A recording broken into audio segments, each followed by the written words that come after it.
Um dos maiores desafios de ser professor é que encarar a sociedade do jeito que nós temos hoje em dia no Brasil, que não tolera um discurso da diversidade, que não tolera falar das questões raciais, que não tolera falar de educação sexual, que não tolera falar sobre diversidade de grupos étnicos, das chamadas minorias.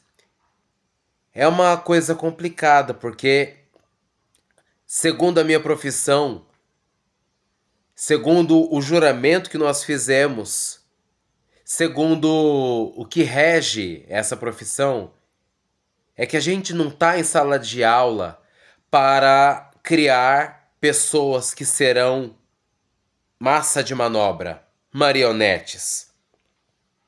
Eu acredito que nós estamos, professores, em sala de aula para formarmos cidadãos e cidadãs capazes de intervir no bem-estar da sociedade. Cidadãos e cidadãs com consciência crítica. Cidadãos e cidadãs com consciência de classe.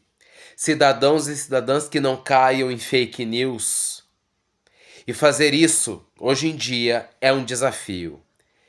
Então eu resolvi deixar aqui 2 depoimentos curtos, mas que contribuem para que a gente entre nessa reflexão. Qual o nosso papel de professor dentro de sala de aula? E qual que é a importância da gente ter a presença das famílias no papel de administrar a boa educação de seus responsabilizados, dos seus entes queridos, das suas futuras presentes gerações. Certa vez eu estava com o conteúdo de geografia a respeito da interferência dos Estados Unidos na questão do petróleo no Oriente Médio. Eu falei, bom, interferência dos Estados Unidos, Oriente Médio, petróleo, geopolítica internacional, vamos trazer algo mais próximo da realidade dos alunos, ou mais próximo da realidade brasileira, para que eu trabalhe essa questão de forma com que eles abstraiam, que eles compreendam de uma forma mais próxima, mais concreta. E aí eu lembro que eu coloquei para eles na sala de vídeo um filme chamado O Dia que Durou 21 Anos. Gente, pra quê? Na semana seguinte eu estava no olho da rua.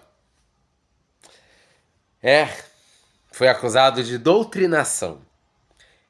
E num outro momento, aconteceu uma outra complicação que, felizmente, teve um resultado um pouco mais positivo. Eu estava numa outra escola, num outro contexto, e aí eu me deparei com a seguinte situação. Era período de pandemia e eu estava neste mesmo lugar aqui onde eu estou agora fazendo essa gravação, com aula sobre a ditadura civil-militar.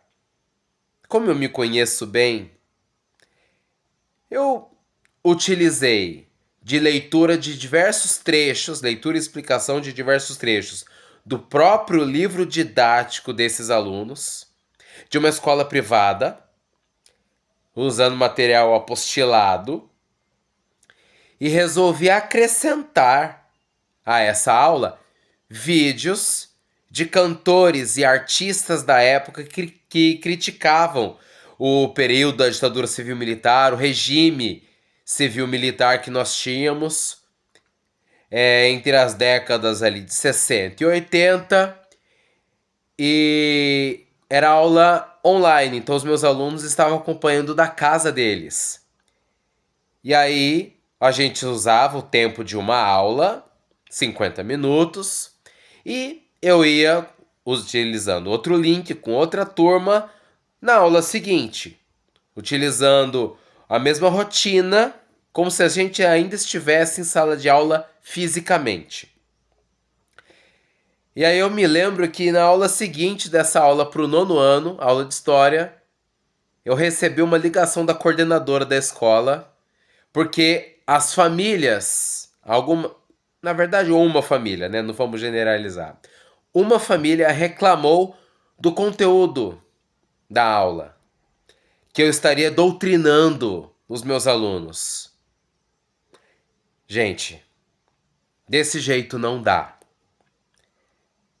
Não só as nossas crianças, os nossos adolescentes, mas as famílias precisam entender que o processo educativo, principalmente nas ciências humanas, em história, em geografia, em sociologia, em filosofia, vai fazer esse público, que é o nosso aluno, questionar, vai fazer esse aluno refletir.